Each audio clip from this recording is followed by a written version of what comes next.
Hello there, everybody. I finally got through my first webinar, and I'm going to talk about that. Come on. Let's see, everybody. State your name and where you're from. State your name and where you're from. State your name and where you're from as we pull people on. Hi, Kim. Hi, Francis. Robert. Where is Solara Beach? I don't know where that is. Tiffany, Casey, Lisa, Ted. Okay, we've got people coming on, and Kara from Orlando, Brenda from Arizona, Phil, Bob from Washington. Good to see you, Bob. San Diego. San Diego is okay. Great. Okay, so now I'm going to get started. I put a post on Facebook that talked about what I am, and I want to make sure that I clarify that so you understand a little bit about where I'm coming from. You see, years ago, I was involved in a company called Network 2000. And it was a long distance. It was probably one of the first long distance companies deregulated. When long distance was being deregulated in the United States, that's when AT&T broke up.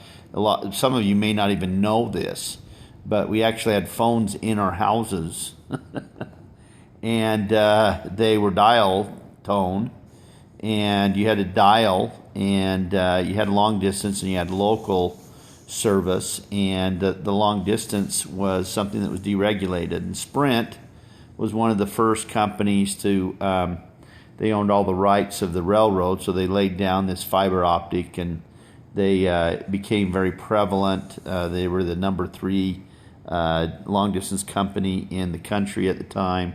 They started an arm called Network 2000. It was the long distance industry. And it was exciting because the first time you had a choice of who you could use for your long distance. And so Network 2000 started this company. And it was a 6-level unilevel. You got paid 6 levels, 0.5% on each level. And I started that. I was really excited. I was in the mortgage business at the time. And I started that thinking that I was going to go out and get a lot of customers. And I did. I went to truck stops because truck drivers are big users of long distance. And I'd go to trade shows, and I'd sign up a whole bunch of customers. Remember, we were only making 0.5% of the long distance usage, and the average usage in the United States back there was about $10. So that's what the long distance was for average. Some did a lot more, some did a lot less. I started getting into the larger accounts. I got trained so I could do trunk lines and all that kind of stuff because I thought that's where all the money was. Well, my sponsor became the number 2 money earner in that company. And what he did was different. He went out and found people like me, and he found thousands of people to go out and sign up a few customers. So he was in the leverage business. I ended up making a residual income of about $300 or $400. For about 2.5 years because I quit doing it because I got burned out. And he ended up making millions of dollars. Now, obviously, that all got broke up. The company actually went out of business, Network 2000. Then there was another company called XL Communications that came along, and I learned my lesson. I started to learn from mentors. I learned from mentors like Steve Schultz, Jordan Adler, Jimmy Dick, Brian McClure, Paul Orberson, Russ Nolan, Pat Hintz. These people started teaching me the power of leverage. And it was a long-distance company just like Sprint was. And they became a billion-dollar company, became the 4th largest long-distance company in the nation. Now, what I was taught was really simple, is that XL and Sprint were in the long distance business. And I was in the business of trying to find people who wanted to gather a few customers and wanted to build a leveraged business. And so my job was to go find people who wanted to find businesses who would get a few loyal customers.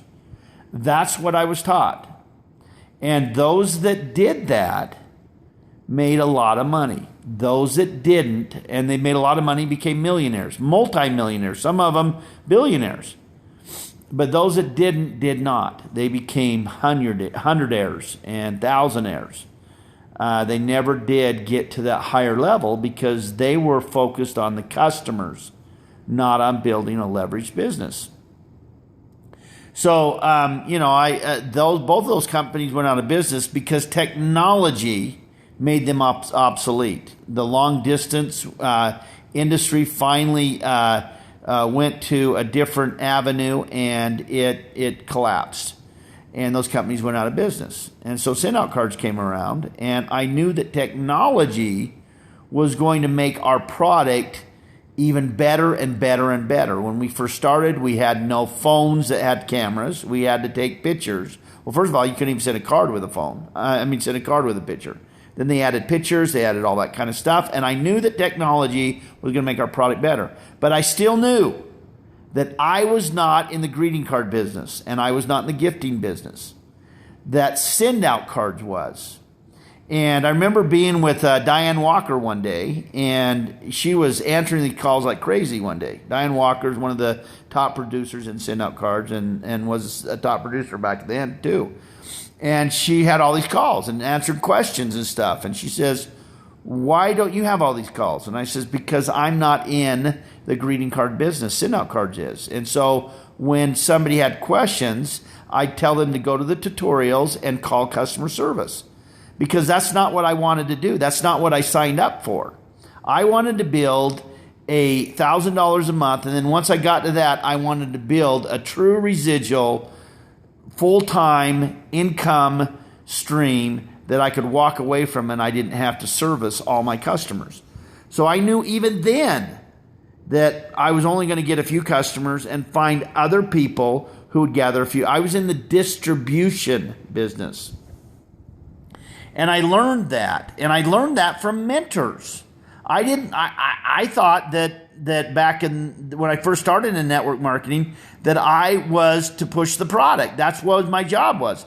Well, I learned that the people that make a lot of money don't push the product.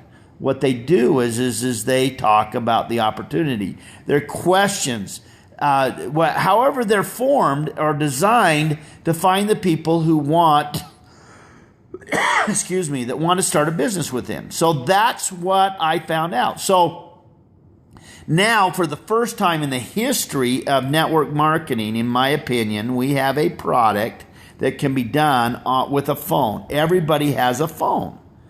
So I use that to find people who want to make money, who want to create supplemental income, who want to do that. And so if someone wants to be a customer, will I sign them up? Yes.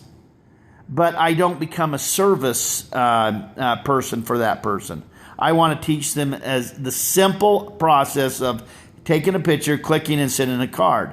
And I want to teach them that fundamental process. If they have questions about campaigns, if they all that, do I know how to do that? Yes. But I refer them to customer service so that I don't become a customer service rep.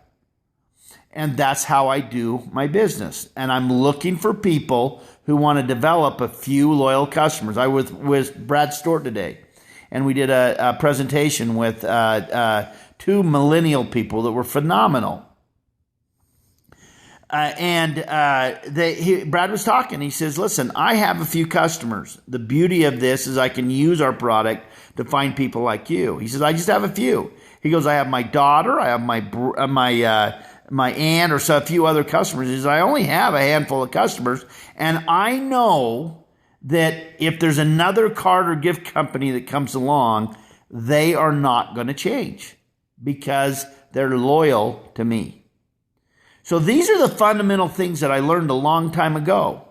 And here's what I'm telling you, that when you grab hold of this concept in your mind, that you are not in the card and the gift industry. That's not your business. I mean, we're in that industry, but we're in the network marketing. Our business is about finding the leverage. Send out cards handles the cards and the gifts and the process and has customer service. And that's what we do. And when you grab hold of that concept, you'll start making the kind of money that you want to make. That's why we designed the questions that we do, so you can look and find those people.